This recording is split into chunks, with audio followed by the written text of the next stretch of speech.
This is a final video to fix your Google Home if it stops playing music or loses its internet connection.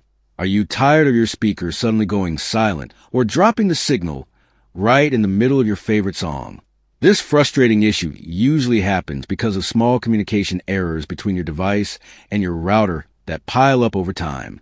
You might feel lost because most guides on social media or YouTube are way too long and use confusing words that are hard to follow. Here at Rexish, we make things simple and fast. There are 4 proven methods to fix this problem for good, and I guarantee that at least one of these will work for you, even if your speaker seems totally broken. You should pause this video now to try these methods one by one as they appear, or take screenshots so you do not miss anything. I will not waste your time with long stories because these 4 secret tricks get the job done quickly. Many people struggle with their smart home tech, but these specific steps clear out the glitches that cause the music to cut out. Make sure you pay close attention to the visuals because I am keeping the instructions clean and easy for everyone to understand. Follow the method step by step as they show on the screen right now.